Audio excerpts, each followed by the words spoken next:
everybody. Welcome to Amazing You podcast and YouTube channels, channels where stories of resilience, triumph, and unwavering hope come to life. And in each episode, we dive into the inspiring journey of individuals who have faced the toughest challenges heads on and emerge victorious. Our aim is to be a beacon of inspiration, offering a guiding light to those navigating through difficult times.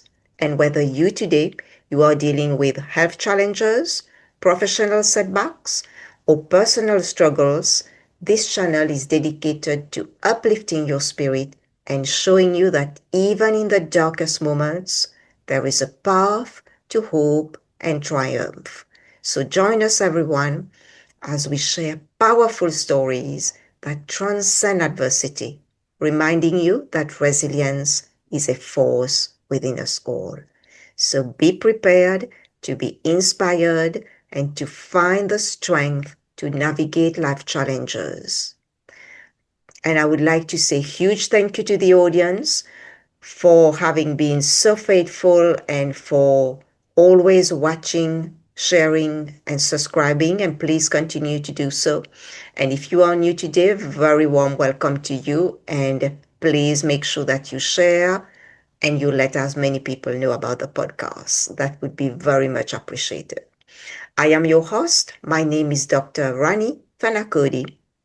I am a clinical hypnotherapist using rapid transformational therapy method. I am a Mars Venus life and relationship coach, breathwork coach, astrologer, tarot reader, past life regression practitioner, and life force compassion practitioner. And today, I am very, very happy and honored to introduce you to my very special guest. His name is Chris Kenny. Chris is an executive coach with over 35 years of experience helping leaders bring out the best in themselves and others. And as an entrepreneur, he built and sold a family business, co-founded a startup, and led a national strategic planning firm. Now, a principal guide and certified Y Institute coach, Chris supports leaders in exploring life's most essential questions. He holds degrees in economics and law from Georgetown University, and he remains licensed to practice law in New Mexico. Very warm welcome, Chris, to Amazing You. Thank you. Thank you, Doctor. It's terrific to be here. I'm really honored, so appreciate it. Thank you so much for taking your time to be here, Chris. And I'm sure the guests are really going to learn a lot from you. I learned a lot from you, from all the questions, the link you sent me. That was very, very interesting. And I'm sure the audience will learn. But my first question to you, Chris, you had such a diverse career, from practicing law to running businesses and now to coaching leaders. What inspired you to shift from law, entrepreneurship to executive coaching? That is a great question. I think what inspired me was really the journey that I was on internally. And what I mean by that is I, for the longest time, have been, and I still am on the path of,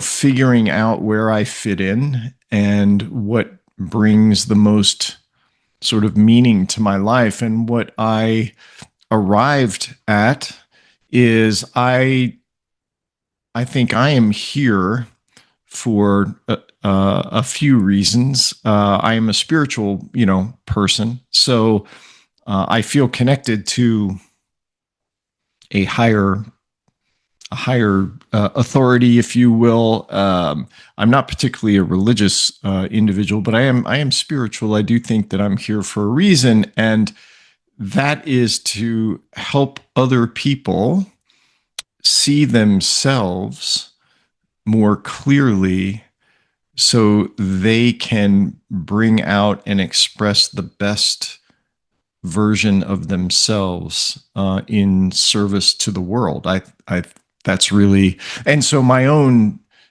moving around from practicing law to business and now to executive coaching, I think was a reflection of me figuring that out, figuring out where I fit, and I now feel like I'm doing what it is that I'm really here to do. So I hope that answers your question.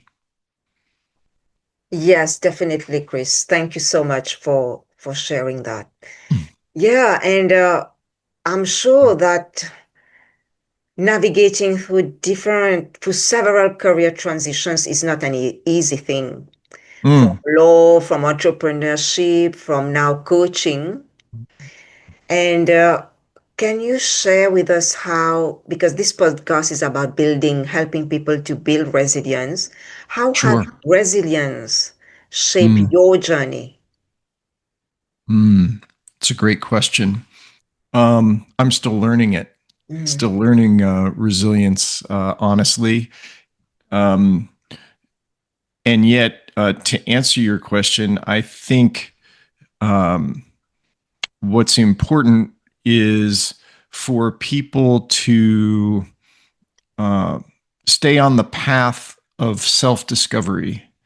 Um, One thing I didn't mention in my first answer that I'm certainly willing to share with you and with the audience members is, the transitions, et cetera, were not particularly easy ones. There was a lot of searching and questioning going on. And honestly, I have had this lifelong battle with depression. And I think the depression uh, has been uh, in some ways exacerbated by the changes. But the changes were a reflection, I think, of some of the depression that I was going through, etc. Um, and so, to speak to the question about resilience, there were times certainly where I felt like giving up, um, and I there are a variety of reasons why I kept going, why I've continued to, pursue what it is that I pursue. Um, and so I said that I'm sort of learning resilience. I think I don't think, I think resilience is something that is something that we each learn as we're in the process of being resilient. That sounds silly, but it's not as if you necessarily just have it and then you execute on it. I think it's those things happen simultaneously. So, um, but I felt called to do something different than what I was doing, and wasn't quite sure what that was. I just knew that I had to keep going. I had to find out what it was that I was really here to do. And I now feel like I'm there. And so along the way, I developed these three questions that I think are really important for people to ask and answer for themselves. And obviously, we can talk about that a little bit further, but that's kind of my own journey through and with resilience. thank you so much, uh, Chris.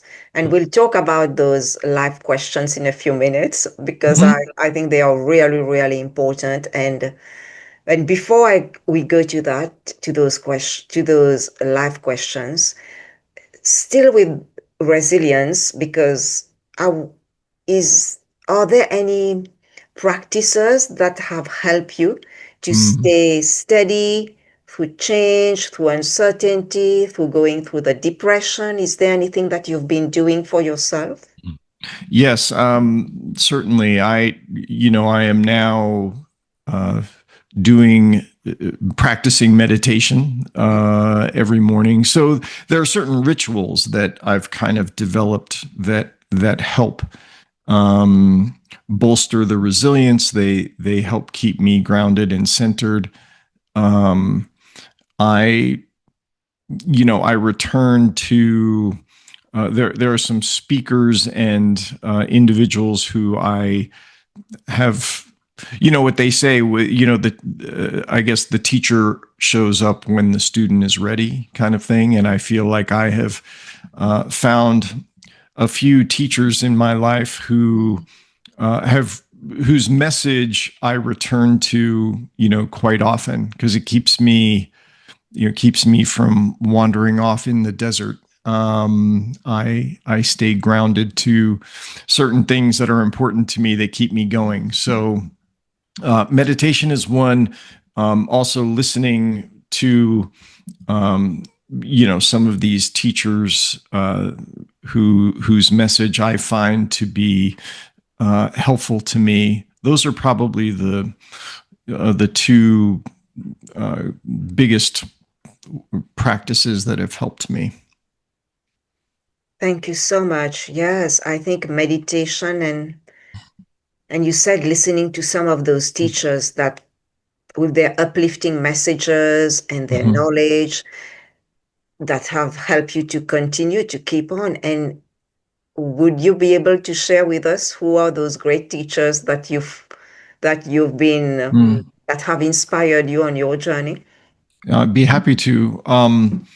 One of them is he's no longer living. I was raised in the Judeo-Christian, Mhm. I was raised Catholic. And so I was exposed to the Jesuits. And one of the individuals in my pantheon of great wisdom teachers is a Jesuit from India. His name was Anthony de Mello.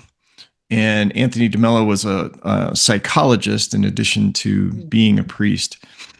And I was given a book called Awareness that Anthony de Mello, he didn't really write the book. It was really the transcription of a series of lectures he gave at Fordham University in the mid 80s. And so Anthony de Mello is certainly one. He brought a lot of Eastern mysticism to sort of Catholic theology. And for me, what he taught and what he described just resonated at a deep level with me. The other person, more modern, still alive, is a gentleman named Michael Singer, Singer.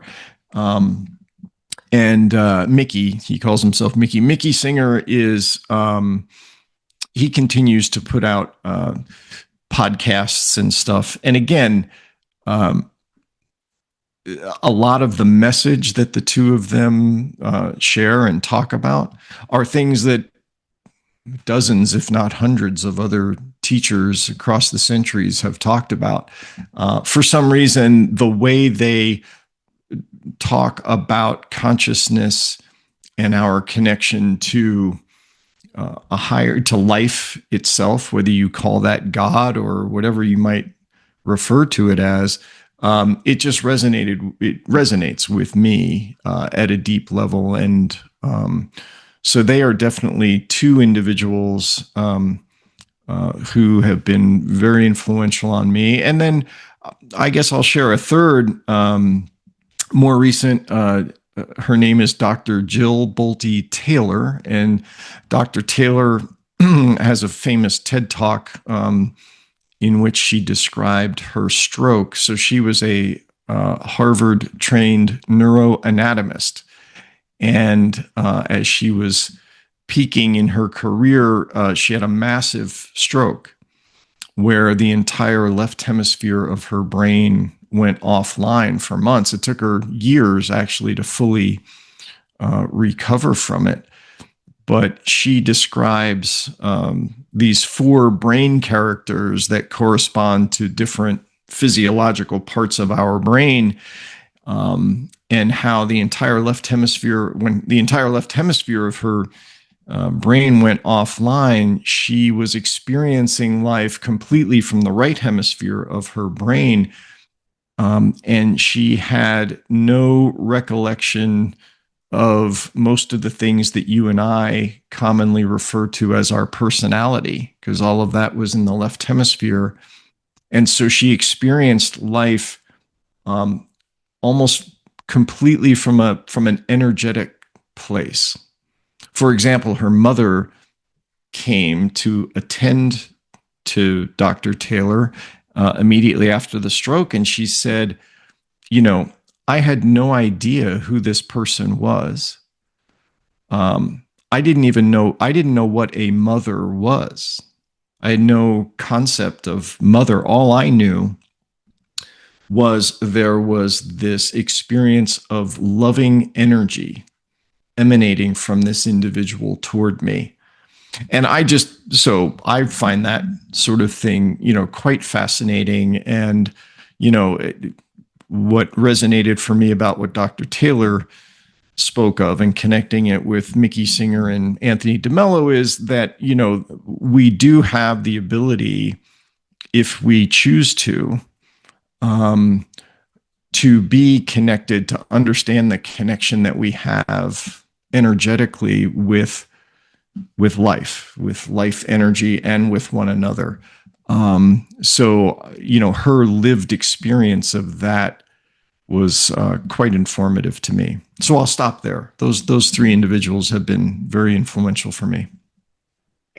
Wow, thank you. Thank you so much for sharing these three incredible people, because I think it's really good that the audience get to know what is it that you are listening, watching, and watching on podcasts, on YouTube, and reading as well. Because nowadays people, we read less. We have less Mm-hmm. time for reading, and we tend to listen more. I do listen to a lot of podcasts, and I did encounter that of Michael Singer, and it's incredible when I it's amazing way that he speaks and he Mm-hmm. shares the messages. He says it so beautifully with so many Mm-hmm. examples, which is very relatable and that we can apply to our daily life. Yeah. I Mm-hmm. I really, really appreciate you sharing all that today. And I know time is flying, but I want to come back to those three life questions, Chris. And I think it's important because you are a principal guide and you are also a certified Y Institute coach. Mm-hmm. And you help leaders explore these three essential questions life asks all of us. Could you Yes. please share what those questions are and why they are so important, Chris?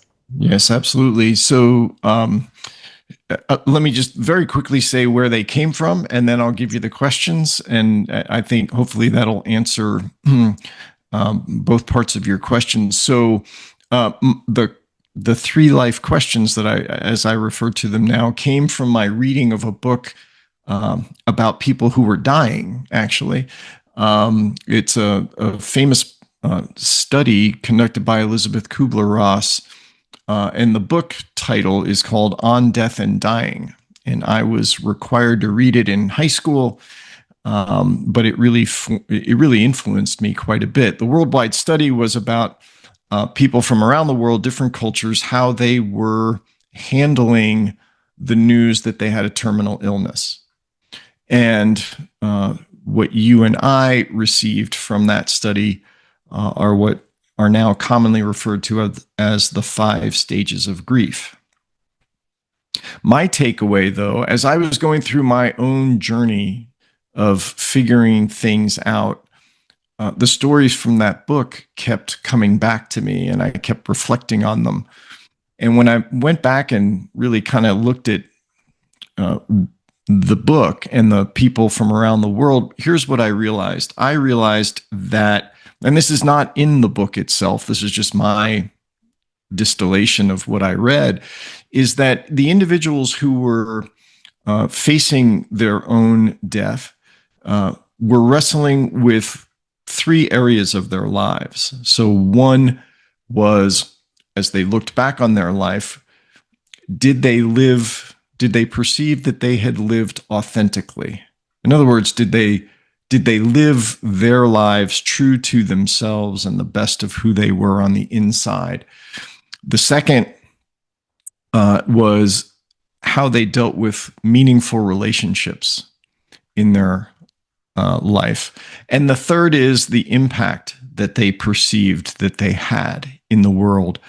And so the individuals who were facing death, who could say that, yes, they had lived authentically, yes, they had cultivated meaningful relationships, and yes, they had had even a slight positive impact in the world, they approached their death with a great deal of peace. Whereas those who could not answer yes to those in those areas had a deep sense of profound regret. And so, as I thought about that, I decided that what the individuals in the book were really trying to do was to put their lives in context, in some kind of a meaning. So I now refer to these as the three life questions, because I think, we ought not to wait until we're on our deathbed to consider these. And so the way I frame them now is, am I living authentically from my true self? Am I cultivating meaningful relationships in my life? And am I making the world just a little bit better?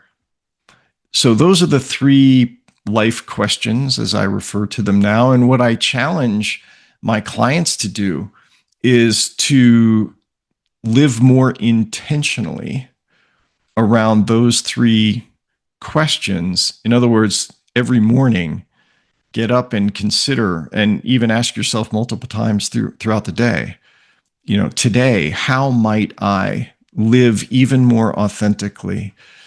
Today, how might I cultivate a meaningful relationship in my life? And today, how might I have a positive impact somehow?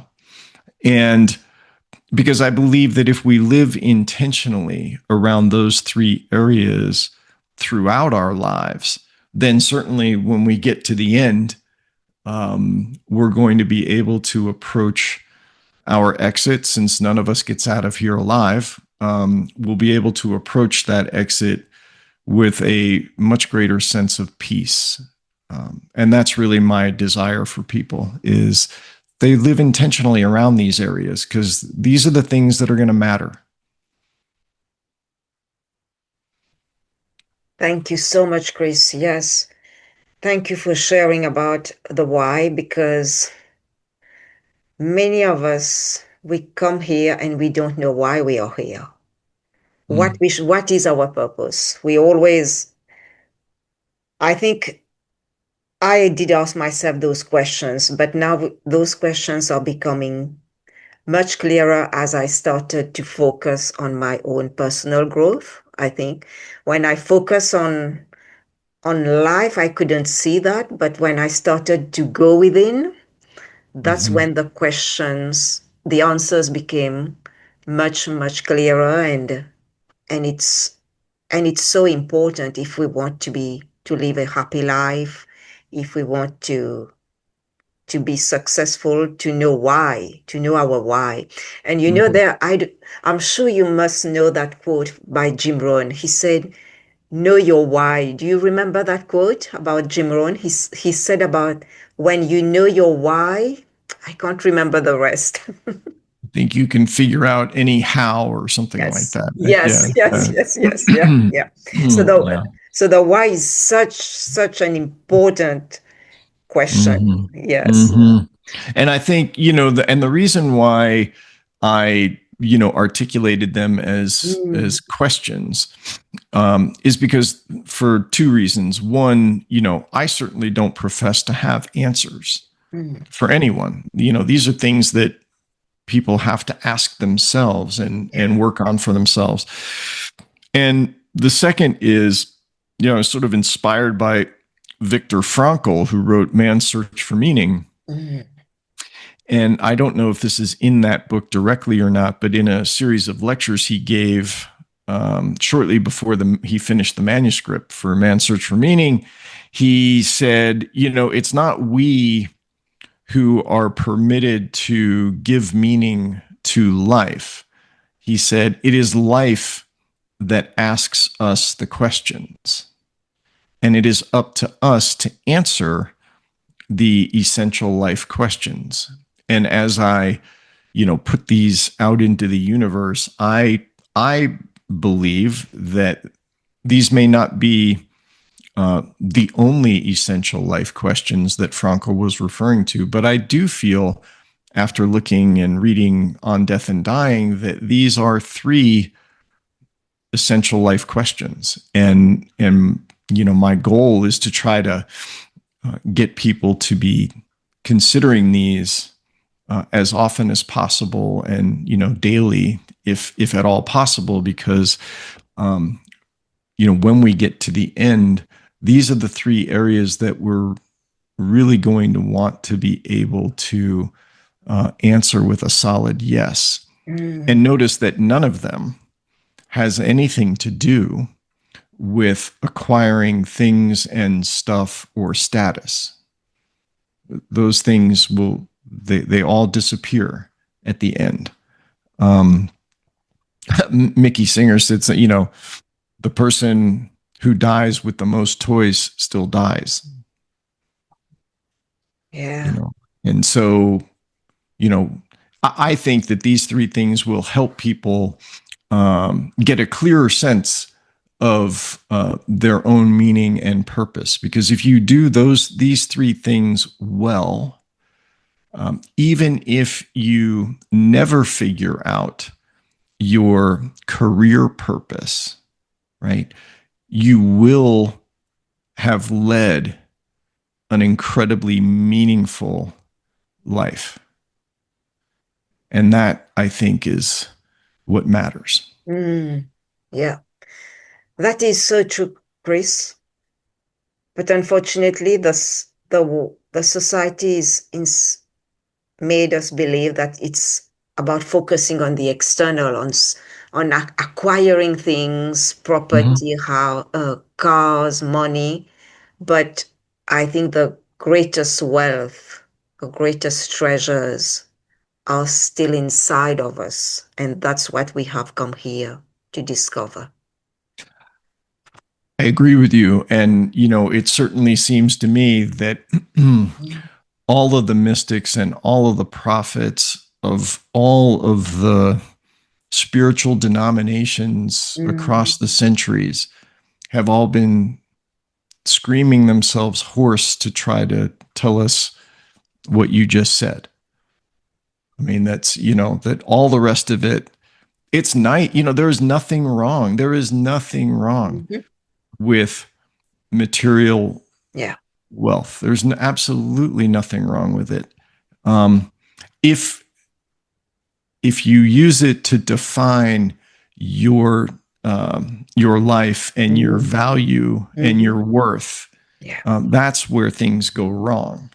I think from Yes. my perspective. And so, in my executive coaching work, I really try to um, help the executive kind of get a bit more clear for herself or himself Mm. about how to answer the three questions. It's not my job or my place to try to steer anybody into the answers. My job is to try to get them to really think through these things, and then to live in a way that enables them to honor the way they want to answer those questions. That's really that's my primary job.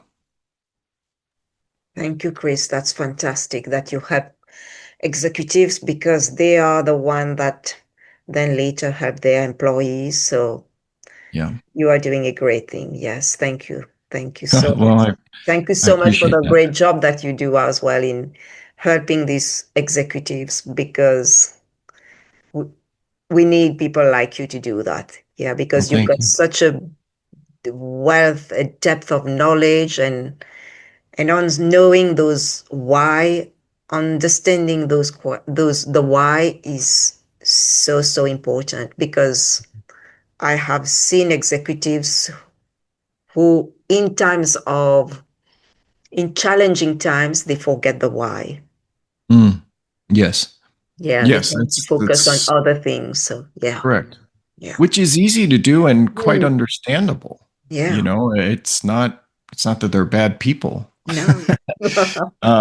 But yes, I like working with executives for the reasons that you sort of intimated, and that is that, when those individuals see how much more fulfilled they feel Hmm. when they are living this way, they in turn, one of the ways that they can have an incredible impact is by creating an environment inside their organizations in which everybody who is associated with that organization is also able to answer these three questions, with a yes. I mean, they see that their job is to create that type of environment and to foster that type of environment.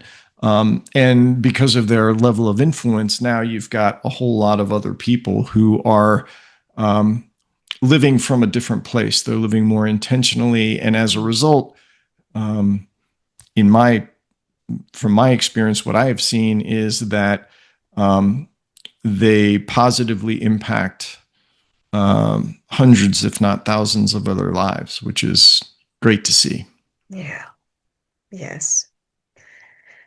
Chris, it's been such a pleasure talking to you. And I've got, we are coming towards the end of the podcast. And I've got one more question for you.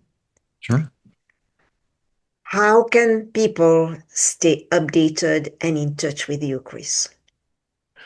Well, thank you for asking that. I am on LinkedIn, Mhm. so I'm there. I try to post stuff fairly frequently. My website is the3lifequestions.com, so people can get in touch with me there as well. Um, I do post articles regularly there.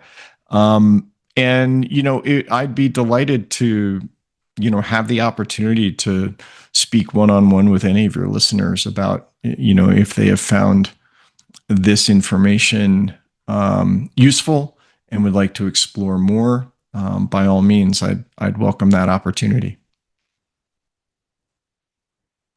And thank you so much for sharing. Where can people contact you? Your link. And one final message. Is there any final message that you want to leave the audience today, Chris? I think it's this, of the three questions, the first one about authenticity, finding one's authentic self. Um, it's first because, in some ways, it's the most important one. Um, and so I would encourage people to continue on their own journey of discovering who they really are.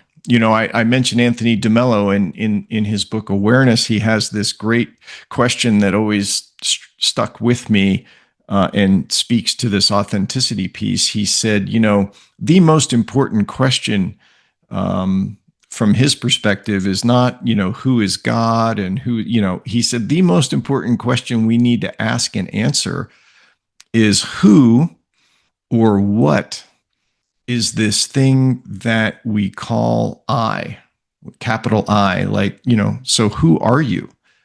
And, what does that really mean? And, Mickey Singer talks about that quite a bit too.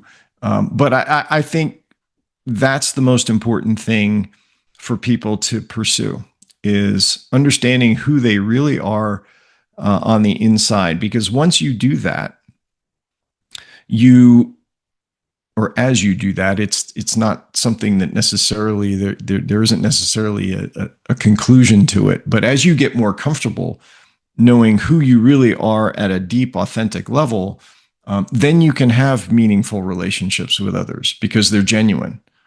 And when you're able to do that, it's almost impossible for you to not have a positive impact in the world. So I would say, if there is a message, it is, continue on that path of understanding who you really are, not who society says you should be or your parents told you you should be.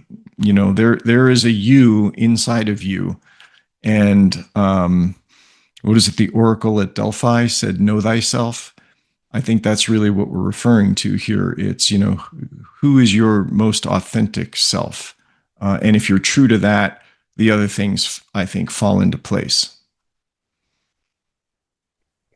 Thank you so much, Chris. Wow, that is very, very true, And even healing, when people come for healing sessions, Mm. it's healing helps you to discover the real you. Mm. And so that's what healing is about. Because like you said, we are covered with all these layers, those different beliefs from our family, our school, our education system, Mm-hmm. our government, our society. And when we start to peel that, when we start to dive deep into ourselves and to Mm-hmm. really understand who we are, Mm-hmm. that changes. That's a whole shift in our life, huge transformation. Yeah. Thank you. Thank That is Yeah, such an you're important welcome. thing. I mentioned earlier this, my battle with depression, and Mm, um, when I really kind of think back on it, and examine it, I believe that my depression has been the result of me presuming or wanting to believe that I was somebody that I wasn't. mhm, And I was chasing that image of myself in 100 different directions. And I knew deep down that they weren't right, but I was still pursuing them. And so for me, part of my own healing journey mm, through the depression has definitely involved this examination of my true authentic self versus the lawyer self or the successful entrepreneur self or all of those things that I thought were me or should be me. And so in chasing those things, I think that led to a lot of my um, personal angst and depression. And as I pursued this other course, um, that's really helped me on my own healing journey. So I think I'm suggesting this not just because of the 3 life questions, but because from personal experience, it's led to a better state of being for me. And I hope that's helpful to somebody else out there. Chris, thank you so much for sharing this and for being authentic, for really opening up today to share your own experiences, your journey to the audience. And I really enjoyed that conversation with you. And I would like to wish you a lot of success. Thank you. And you're welcome. And huge thank you again for taking your time today to talk to the audience. It's been an honor and a privilege. Thank you for having me. You're welcome. And everybody, thank you for listening, watching, sharing, and subscribing. And remember that you are amazing. You have always been amazing. And you always will be amazing. Take care, everyone. Bye bye.